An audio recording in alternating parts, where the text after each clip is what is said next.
Imagine a picture-perfect life suddenly shattered by the sound of a gunshot.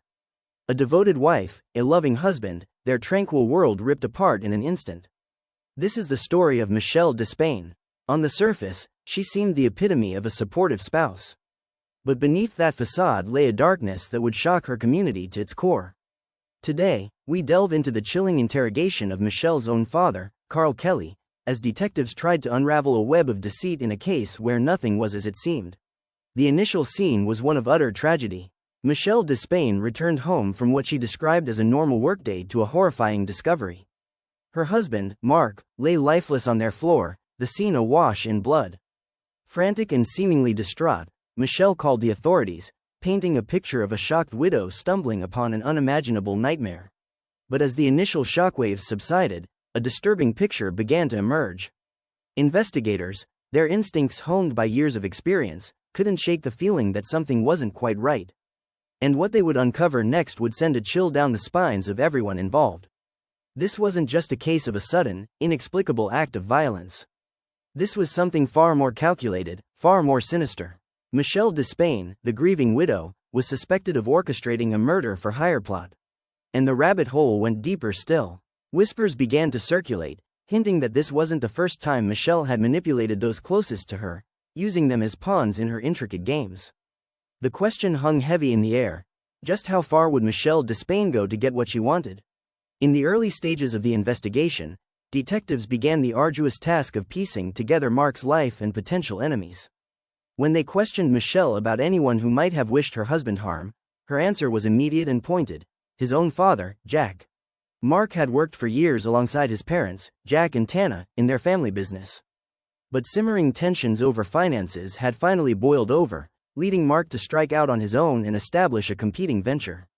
Michelle painted a picture of Jack as a cold and unforgiving man, someone harboring deep resentment towards his son.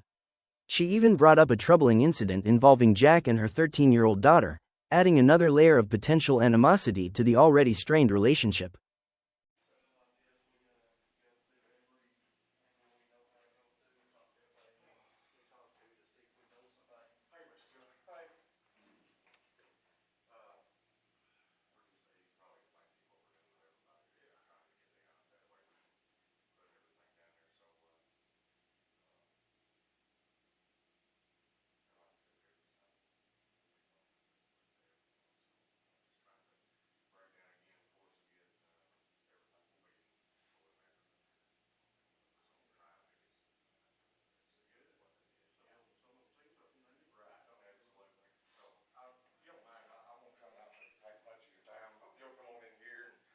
We'll just sit down and I'll, back in? Yes, sir, yeah. Maybe you see, I'm gonna shut that door because sometimes it was coming through. I appreciate you coming up here and everything under circumstances. I know it's. You tried to away from all that bawling and squalling. I know it's a difficult day and stuff. Grandkids are doing better now. They got a lot of friends there and good. They ain't bawling and squalling now. My main thing, of course, I know that when I was talking with your daughter Michelle, her one of her main things was, can you get the dog, please, for the kid? Yeah. You know, try to help calm them down and stuff. And yeah, I had the baby. He's our 10-year-old. Yeah. But that's it. He ain't no Jed. Yeah. His dog. I've got one's 26 and one's 21, and they're still my babies, so I know exactly what you're talking about. Michelle's my oldest. I got another one that's living with me. He's 31. That's my baby. Yeah. Yes, sir. I understand. Mary. I understand. I'm gonna get you, have you say your name and your telephone number to where I can call you if I needed to or anything. So, Carl Kelly. C-A-R-L. Okay. And E-Y, I'm sorry. Yeah. What's your phone number? 243. Yes, sir. 5063. Okay. Only phone I got, cell phone. Okay. And do you reside here or reside? No, I live in Perigo. Perigo? Okay. Yeah, 721. North Gentry. North Gentry, okay. A little bitty short street. It ain't 2 blocks long. Okay. Like I said, I know this is a difficult situation and stuff here today and everything like that, but of course we want to talk with just everybody and stuff. And I know that he was not home And just try to get y'all's, I guess you kinda helped him out and stuff with his appraisal and his properties up there. Yeah, I helped him out with the appraisal. He's got me listed as an appraiser. I'm supposed to go and take the class and be like an estate appraiser or something. Yeah. You know, so I can go take pictures of houses and stuff for him. Sure. That's what I do for him. Like last Wednesday, I drove like 300 miles driving around taking pictures. Yeah. And, yeah, I'm the property manager for their rental properties. You know, right now they've lost a bunch of them. Right. Let them go back, foreclosure or something, but they're keeping Princess Court out there on 141. Princess Court. Yeah, 1311 North Church. 1311 North Church. Okay, I wouldn't. Is that the only property? Is that his and Michelle's? Yeah, Okay. that's in his Michelle name. Okay. Then they got 2 or 3 houses in Perryville. Okay. They own my house, my brother's house, and a house 2 houses over from my brother. And I know that he had been in business or these properties and stuff. I mean, I think, from what I'm gathering, there's pretty good history here that goes back with some where he's not been talking with his dad and everything like that for the last 5 years or so. 4 years. Brooke was like 12 years old. Yeah. And everything to that extent.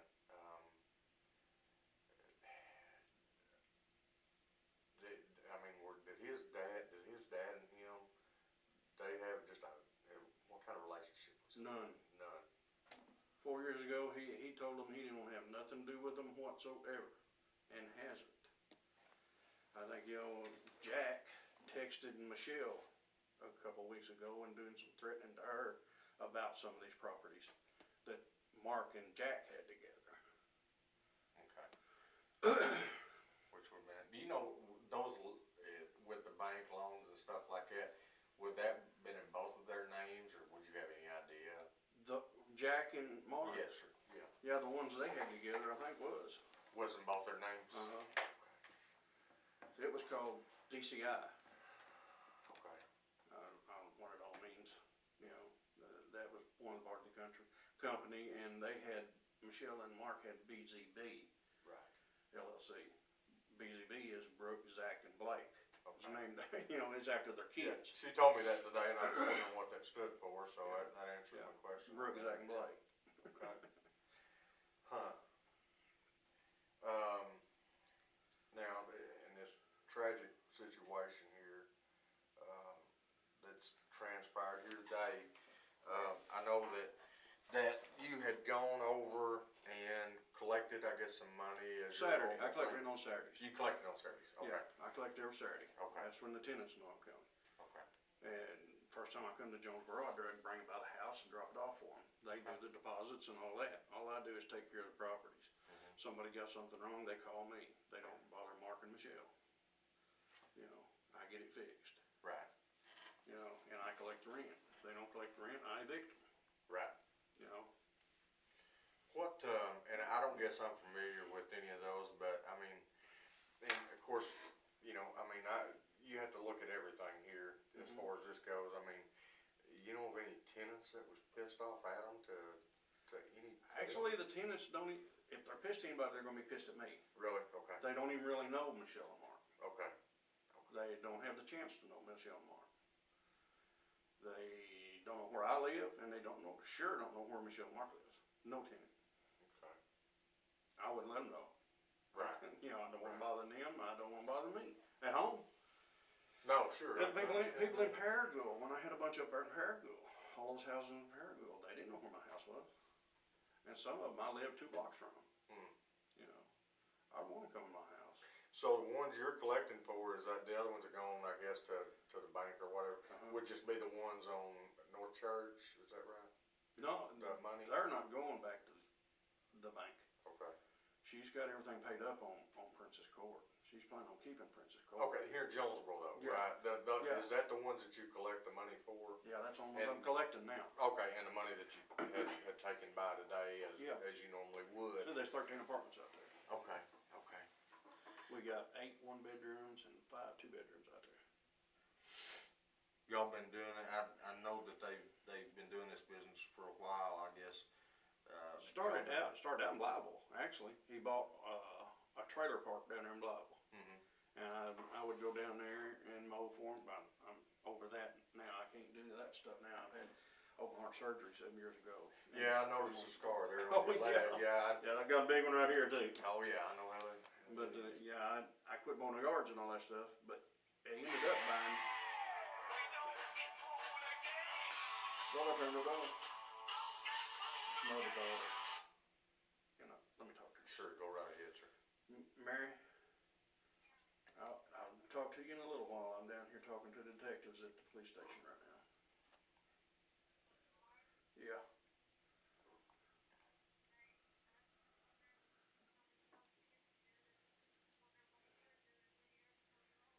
I'll be home after a while.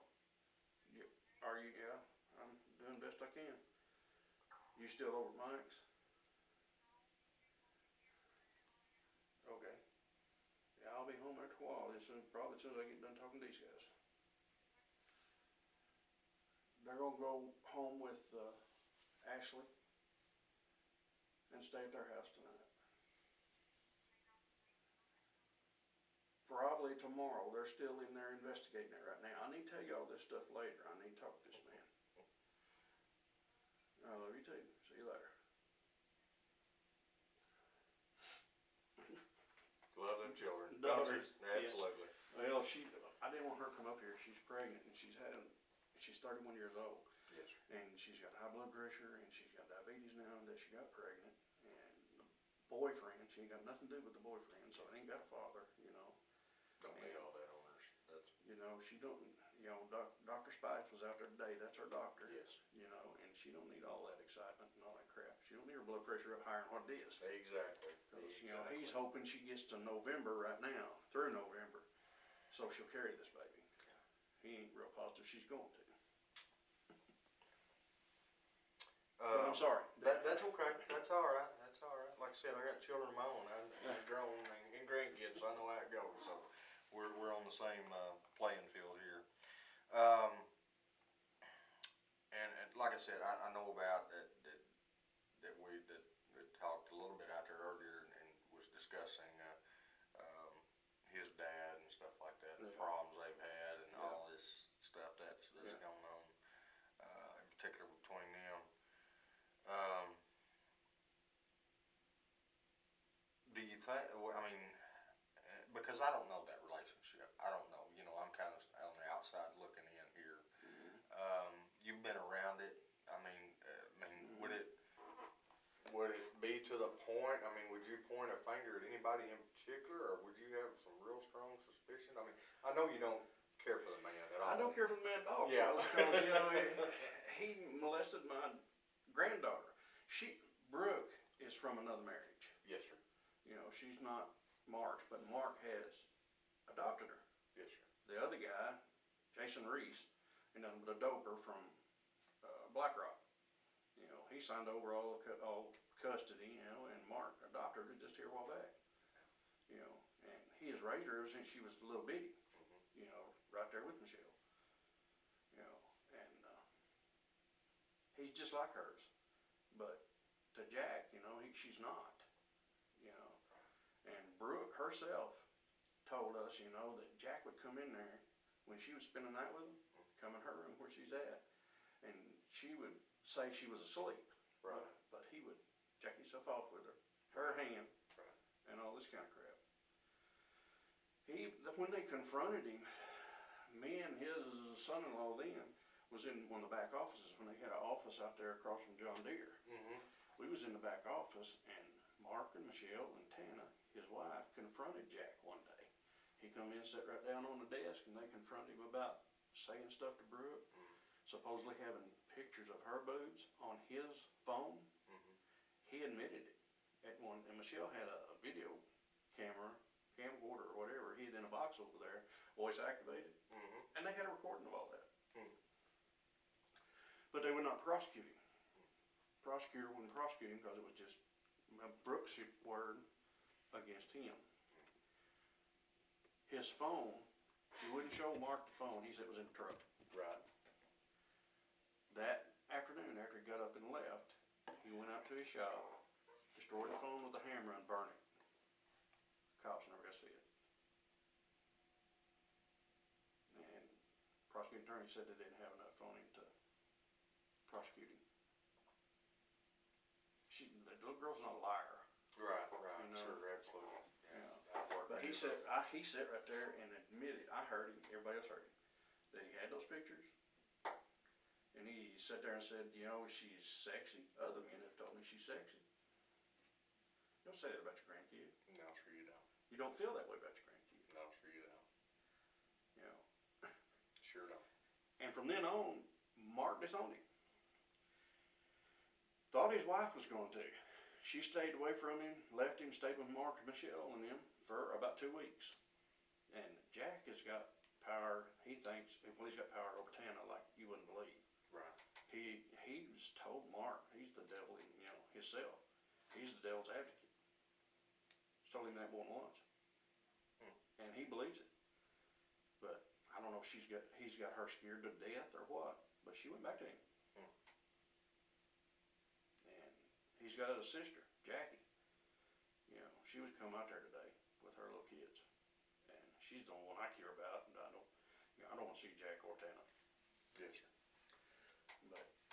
But Mark didn't have nothing to do with her either. He, you know, because Jackie was working with her mom. They, So he wouldn't at have one anything- time, He wouldn't have anything to do with his mom either, or anything? no, she went back to him. Yeah, he just, See, they had Despain appraisal all together, all of them working in one office down there across from John Deere. yes, sir. Down, you turn by the car lot, not car wash, and go down there, they built new office buildings down there. Like the first ones that ever built down there. Jack built them more or less. He's jack of all trades, I guess, but he builds hot rods mostly. About all he does. But they were all together as Despain appraisal. But it was in Mark's name. The whole thing was. So when he left them and split with them, he told them to get out of the office because the office was his. You know. But eventually he moved his office to the house and sold that building down there. Okay. He worked out of the house upstairs. Yes, sir. That's where his office was. But they still went on with appraisals, and Jackie was licensed as an appraiser. I think Jack is too. You know, but Tana was the main appraiser. Mark worked under her when they started. Right. You got to be like an apprentice under somebody for 2 or 3 years or something. Yeah. You know, and that's how that all come about. But you know, when that happened with Brooke, he hadn't had nothing to do with them since. Hadn't talked to them. As far as I know, talked to him, had anything to do with him. You know, no more Christmases, no more parties or nothing. Did they reach out to him? No, they didn't care. Okay. No, they didn't try. That's what I figured, but I mean, you know, I mean, a lot of folks would be that way. Actually, you know? Jack Despain told Mark, he said, I will ruin you and your family. He said, for y'all accusing me of this. He said, I will see you run it. I've heard him say that.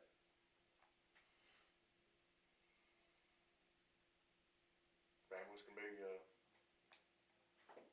If I was going to point a finger at anybody, if that's what you're asking, I'd point at Jack Despain.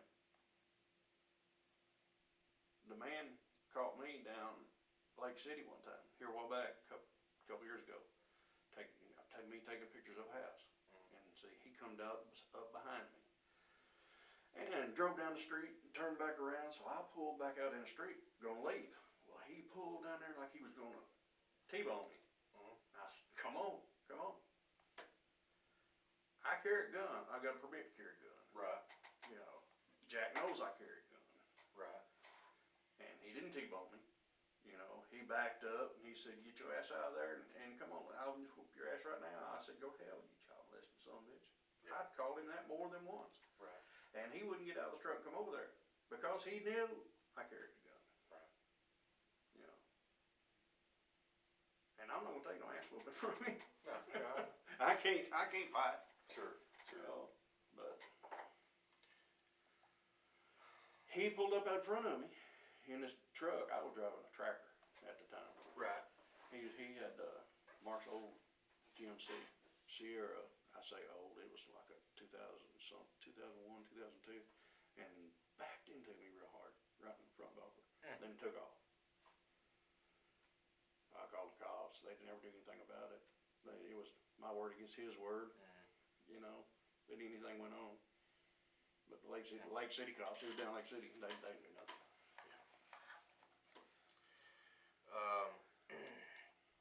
Nobody else that you know of that Mark was having any problems with? I mean, of course, he said none of his tenants would have known him or anything like that.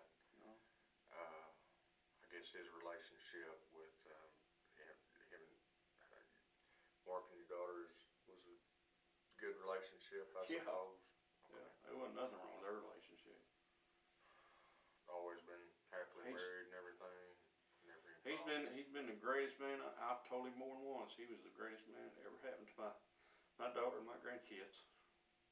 He's the greatest thing that ever happened to them. I guarantee you, Buzz. And it's a damn shame somebody take him away from him. I agree with that. It's a shame anybody's got to be taken away for any reason or whatever. That's beyond me. But You know, if they, one of the cops said, you know, they might have been in there when I was in there. Well, why didn't they shoot me? You know, if they was in there, why didn't they shoot me? Why'd they have to shoot him? Yeah. I'm gonna win.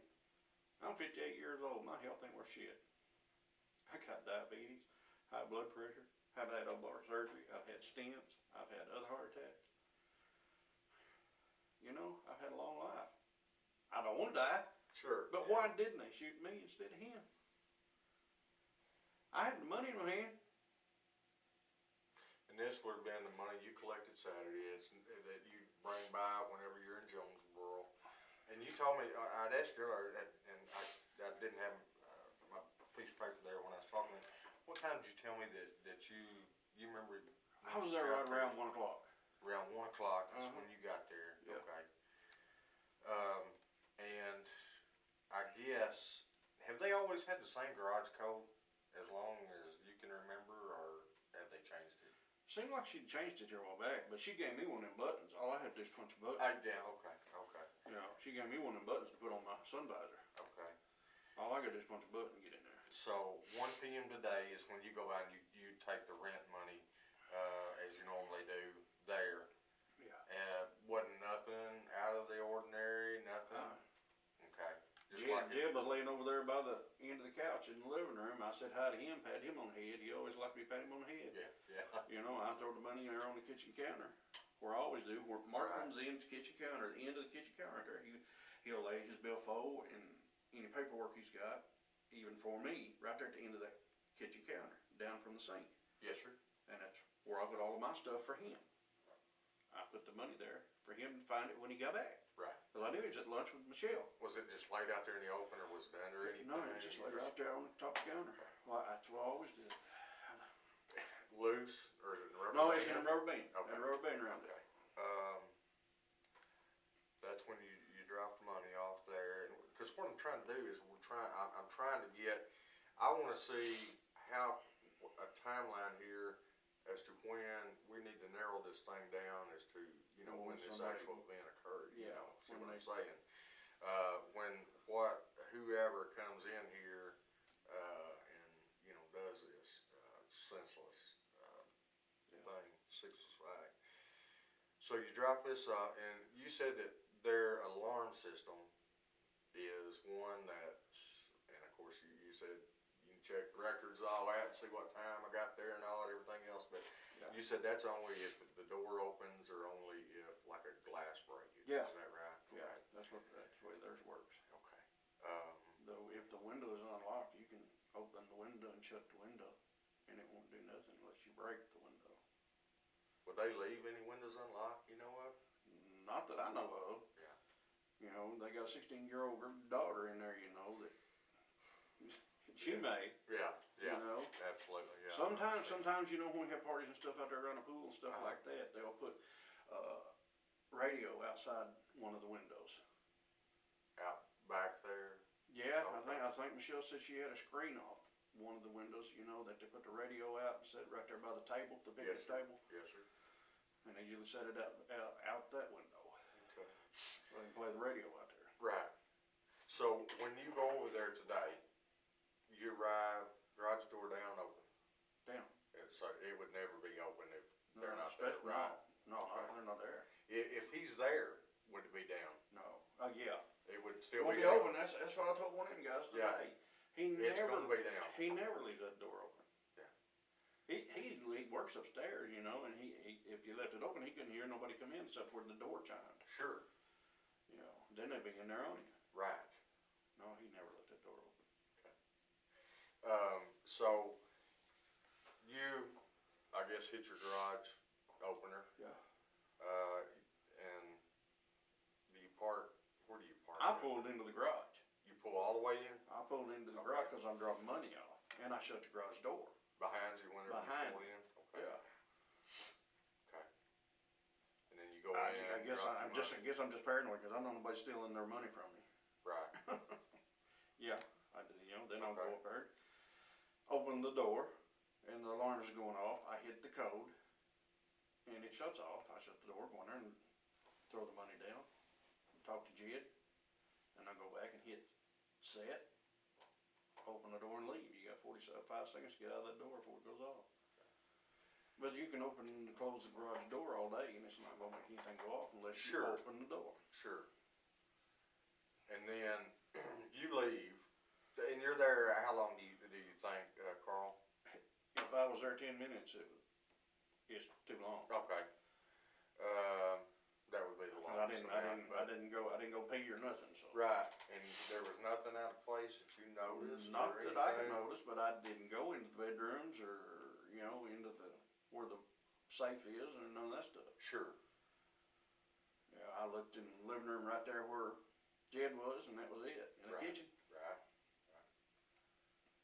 Which that's all of them, but I mean there wasn't any, nothing scattered on the floors or anything like that. Okay.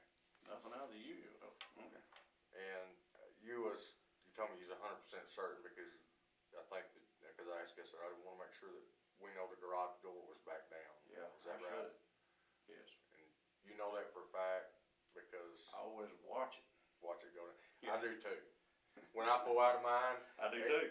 I guess it's old habit, whatever you want to I call it. built a garage at my house. I didn't have one to keep my motorcycles and Yeah. my truck in. Yeah. All right, I put an automatic door on it. I pull out of it, I push the button, and I sit there until I see it shut in the mirror, all the way flat on the floor and That's me. ground, and that it don't raise back up. That's me. It's got to be on that hitting that concrete or I won't leave. I mean, Because I've seen them come back up. I have too. So. I've come home a couple times at my house and it be up. Hmm. And that blows my mind, because I got 2 Harleys sitting in there. Wow. Nothing unusual, nothing out of place. Okay. Why wouldn't they let me see him? Was he messed up real bad? No, sir, not really. Well, Michelle said one of them told her it might not even be an open casket. I don't think that. I mean,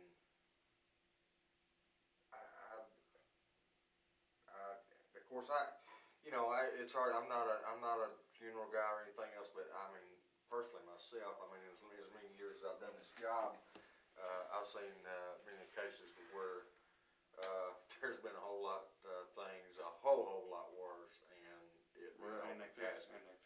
Really? Yes, sir. Yes, sir. A lot of times with that, it is. It's one of those situations to where people their emotions, everything is so stressful, and your body can do strange things, and especially when you're under that kind of stress, and that's kind of just a way of, and we just kind of say, please, we just don't. Well, You my brother, really don't I had no idea about my brother when he got killed, on his motorcycle. Yeah. But there wasn't nothing wrong with him. He had a cut on his chin, broke his neck, and busted his heart, I guess, because he bled all his blood out. But I've seen that, but there wasn't nothing wrong with him. He wasn't messed up. But I don't know.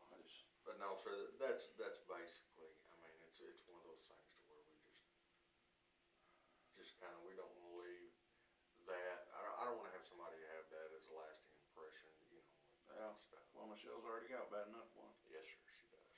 I know. And she was telling me, you know, something about his arm was real blue or something, or I don't know if it might have been blood on him or something. But she said, Dad, there was blood everywhere. Um, and then so let's say 110 at the latest. At the latest, that would have been. And like I said, what I'm trying to do is figure out if this person, were they there?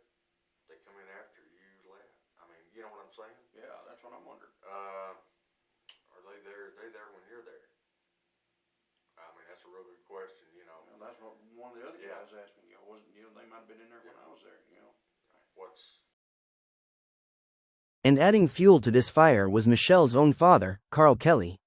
Carl, who worked at Marc's company as a rent collector, corroborated his daughter's suspicions.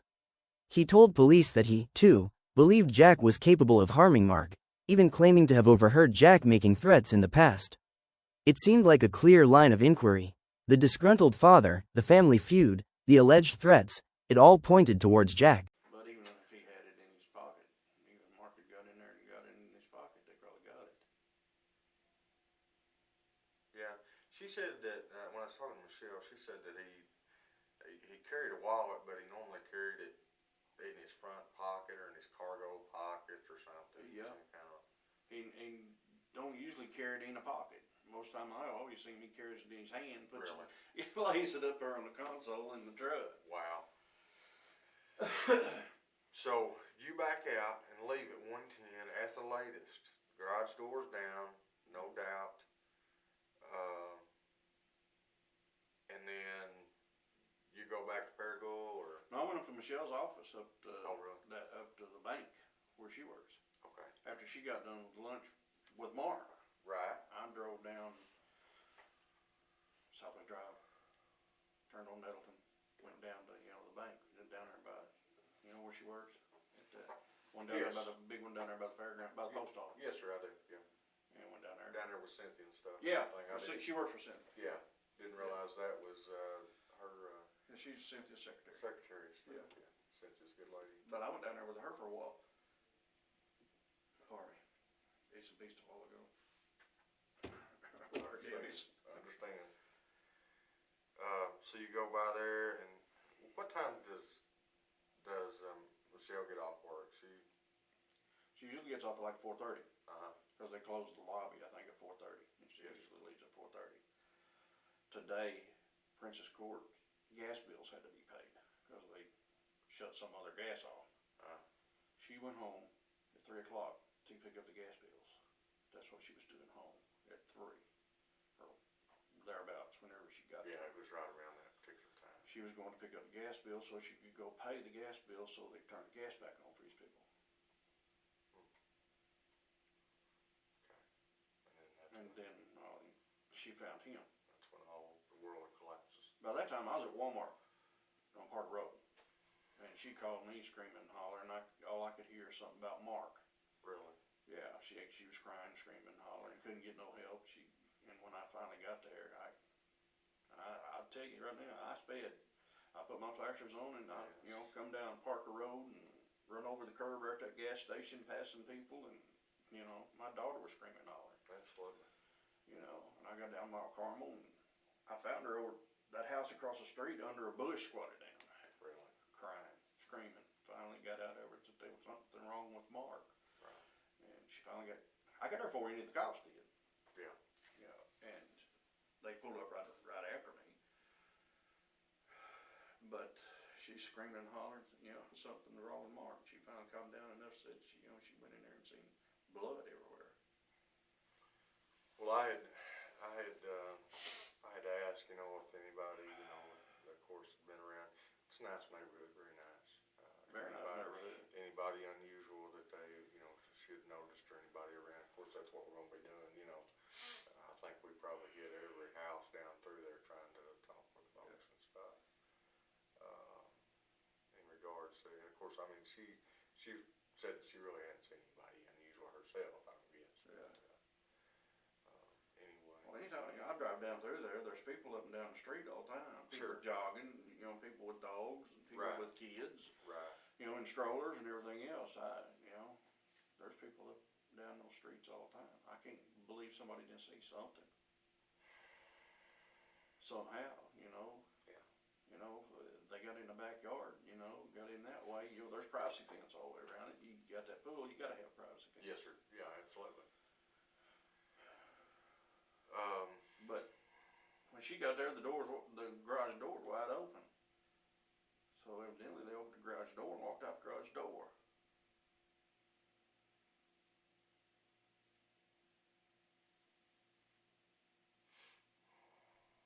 Now, whenever I talked to you out there just a little bit earlier, and we was talking about the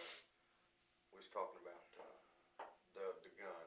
You said Marc's gun? that he has. Yes. Yeah. And that would said if you ran it, it would come back to your brother because your Yeah, brother. Mike killed him. Yes, sir. Does your brother or do you have the serial number to that gun? I don't know. I don't. I don't know if Mike does or not. I'll have to ask him. Okay. You didn't find the gun? No. Gun's not there. I've got one just like it. Me and Mike bought one at the same time. He Yeah. sold his to Marc. Right. And that's why Marc couldn't never figure out how to break it down to clean it. And like I told, You was always having to show him. Right. yeah, my Right. fingerprints on the gun. Yeah. They was anyway. Right. Because I'd have to show him how to clean it. Is that the only gun that he carried that you know of? That's the only around? one. Yeah, that's the only one I know that he would carry. And that was a 380? Versa. Versa 380. Versa 380. Okay. I think them things hold 7. I believe that's right. He had a little old nylon poster-like thing he carried it in. Would he carry it on his person? I know he had it concealed, but Yeah, he had it concealed, but no, when he got in the truck or Michelle's Suburban or something, he would stick it down between the console and the seat. okay. And in his truck, he'd do the same way, stick it down in between the seat. I've really never seen him carry it on his person. Right, that's what he said. But most time, most usually, I mean, as far as you knew, would it be around the house? Yeah. Unless you said he's going That- on a long trip or Yeah, something. he would carry it with him.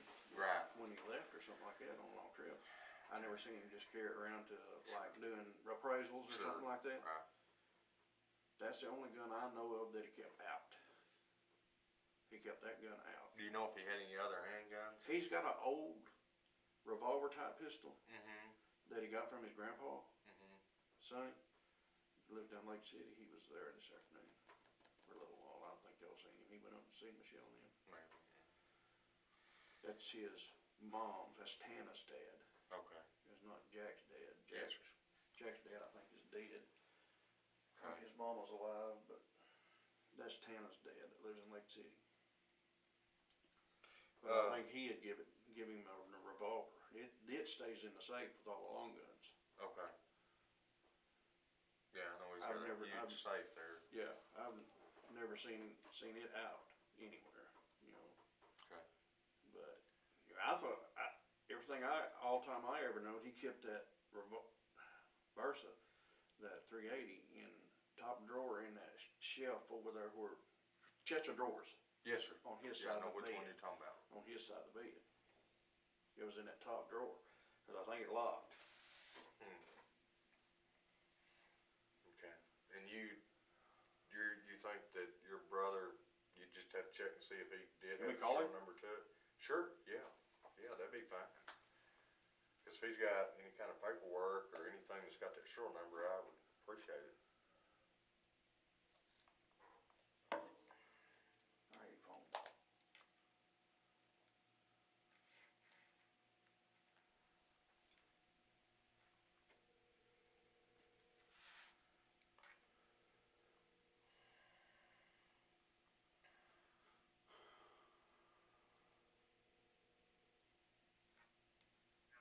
Hey man, I'm up here at the police station talking to this detective, and we're talking about Marc's 380 he got off you, and they're wanting to know if you by chance would have any kind of serial numbers off that or anything. Yeah, they can't find it in the house. You ain't got no serial numbers I wrote down nowhere off of it or anything, or where you bought it? You don't have like the old box or anything?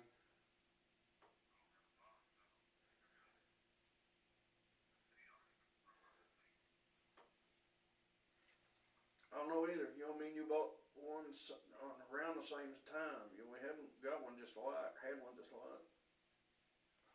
I still got mine.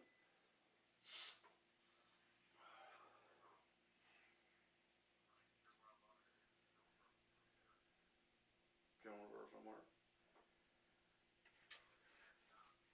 You don't think it might have been like a house lock key or something? I know I bought a couple guns from him, so I don't know if you did it or not.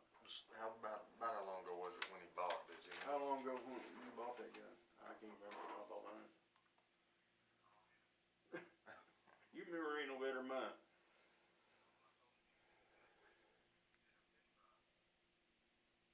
That Chris is at a fish fry. Yeah. Yeah. I remember that.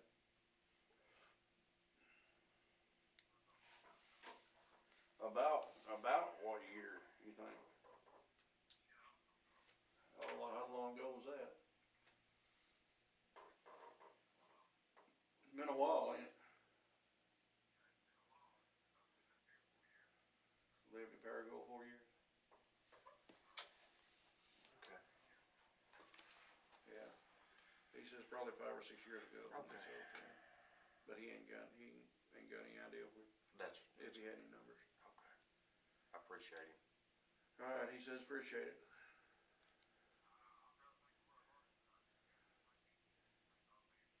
I ain't either. I bought 2 or 3 guns at the house. So I don't know if that's one I bought off of him or not. I know I bought that 44 there. But seasoned investigators know that appearances can be deceiving. While they diligently pursued the lead involving Jack, they also dug deeper, refusing to take anything at face value.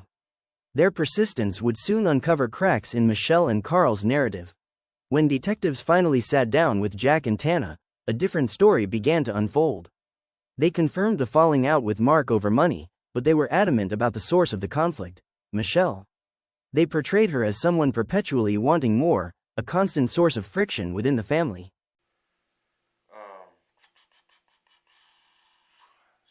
So we're talking about 1:10 to 3 o'clock, roughly somewhere around there. So she would have called you right around 3 o'clock then when you were out there at Walmart on Parker Road. Yeah. And stuff. If I can see when. Actually, she called me 3:17. 3:17. Okay. Yeah, right there. Yes, sir.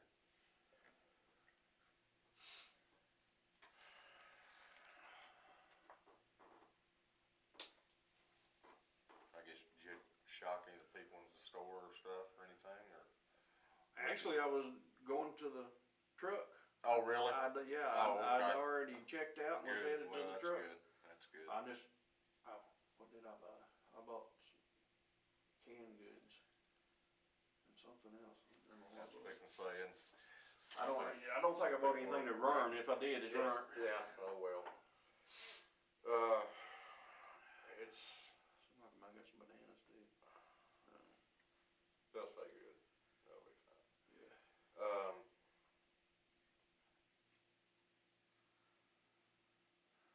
No problems with anybody else. Their relationship's fine. Yeah. I don't know if anybody ain't having problems with. Were they having any kind of financial problems with anybody or anything like that? Well, they just having financial problems with some of those houses and stuff, you know. Right, and banks probably or banks something. Stuff, right. you know? Okay. But I don't think the bankers were bad enough. No. No. As far as anybody else, but Jack, you know, he was in on those houses that they're foreclosing on right now. Right. You know, now the banks. You know, I was collecting rent from them. And here the past week or so, the bank has got a hold of them and told them not to give me their rent anymore, send it to the bank. And I quit going by their house to collect their rent. Let them. If that's what they want, you know, the bank. Sure. If that's what the bank wants to do, that's what they can do. Sure, absolutely. You know, I can't dispute that anyway. Right. But Marc's lawyer was out there. What's his name? I'm I'm sorry? Mark's lawyer was out there, the lawyer he's using for all this stuff. I heard somebody say it out there, may have been you or somebody else, I don't know, but, Right now, it's hard for me to Yeah. bring my own name. there was so much conversation and stuff that was going on with folks, of course, naturally, that's natural. Yeah, I got an older brother, I almost forgot to call him, I called him a while ago. Blowed his mind too. He lives out 141 off 780. Because, I mean, of course, we want who's responsible, absolutely, 100%, no doubt. Yeah, I do you know. too. And, you know, I don't care if I have to work 48 hours, 72 hours straight, I've had to do that before, ain't no problem, you know, I mean, it's part of it, because Yeah. I want answers, as to why, somebody feels that they have to go to this extent, you know, Yeah, whatever. me too. I want him. You know, if y'all find somebody, I want him for about half an hour. That's understandable, I know. I can understand this.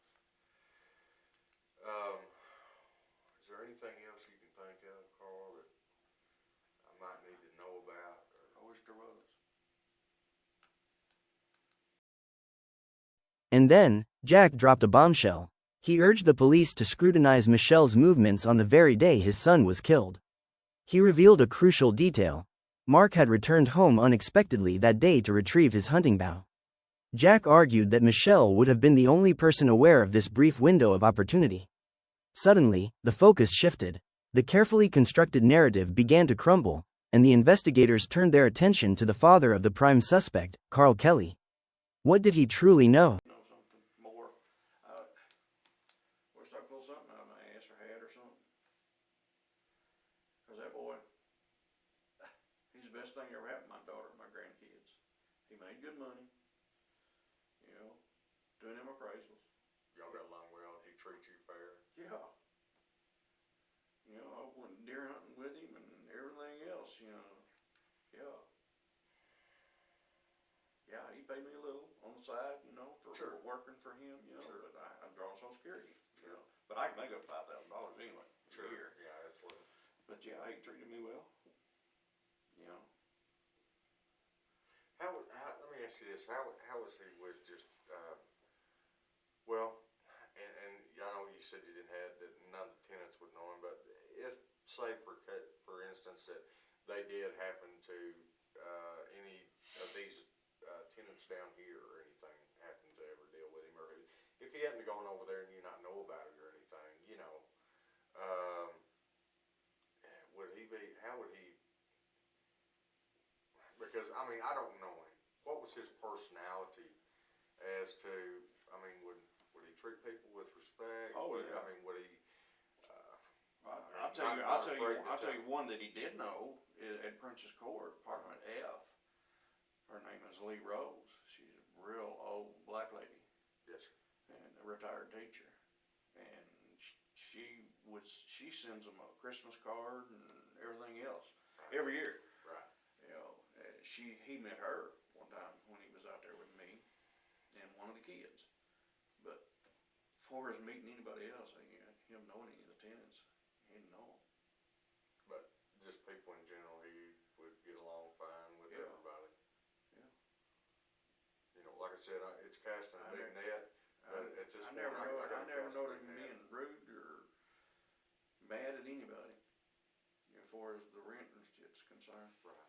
You know, he was like me. You know, if I'm having trouble with them, go spend $50, get them evicted. Right. 10 days they get out, we get somebody else. Right. You know, there's no need. Because it's a civil matter anyway. Don't get the law involved anyway. Yeah, that's exactly right. Okay.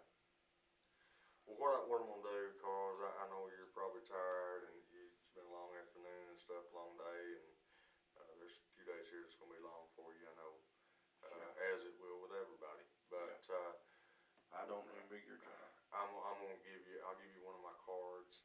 I will check with Al, down at Al's Lock and Key. Mike finally said he's pretty sure that's where we bought them goods. Okay, good deal. Al's Lock and Key, because I bought a 44 Magnum from one of the big old long 7.5-inch barrels, you know, Right. chrome, Right. and he couldn't pass it up. It was a Ruger Super Blackhawk, but it was chrome, Sure. and he had it on sale for $150. Nah, you can't pass that. I couldn't pass that up. That's an easy 150. I used to have there. used to have a blue Right. Super Blackhawk and a Blackhawk 357 Magnum. You know, but they're the old kind. You got to cock. Sure. You know, you can pull the trigger and shoot them. You got to cock them and shoot them. Well, what I'll do is if I can't, or if Mike happens to and just happens to find something laying around there that's got that serial number or whatever. Well, I'll talk to Michelle Call too. me, I'll yeah. talk to Michelle too and look around maybe in a safe or something. Yeah. Maybe Mark wrote all the numbers of his guns down on something. Yeah. I'll talk to her and see if we can't find something like that. Maybe he'll have the number, Okay. or you know that she'll have it somewhere Well, I'll like I where said. he wrote it down. I don't know if he did that or not. He should have for Some insurance. do, some don't. He should have done it for insurance purposes. Sure. Right. You need Exactly. a record of all of them. But what I'll do is I'll give you one of my cards, and that way if anything comes up or if anything, you know, just if anything, whatever, you can call me. Of course, you know, there's for the next good bit, I probably won't be in this office much. I can tell you now. But I will do this. If there's a message for me, I will definitely call you back and stuff. Alright. Okay. I'm sure I will be in and out, but it's gonna be nonstop. So, because once I roll, we roll. Good. I hope you kiss somebody's ass. All right. Remember what I said? I want 30 minutes. Yes, sir. I know you ain't gonna give me 30 minutes. I That don't keep me from wanting it. I know. I know you're tired. You're probably ready to go home. Let me get you one of my cards. All right.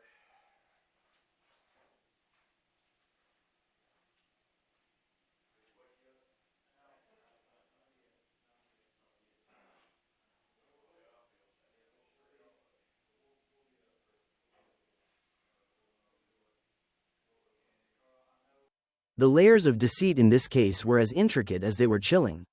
The initial focus on Mark's father, fueled by Michelle's accusations and echoed by her own father, Carl Kelly, highlights how easily suspicion can be misdirected.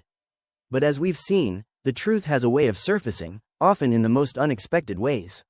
This case is a stark reminder that appearances can be profoundly deceiving, and that even those closest to us may harbor secrets we can barely imagine. What do you think about Michelle's initial attempt to frame her father-in-law? And what role do you believe Carl Kelly played in all of this? Share your thoughts in the comments below. Also like, subscribe and share if you enjoyed.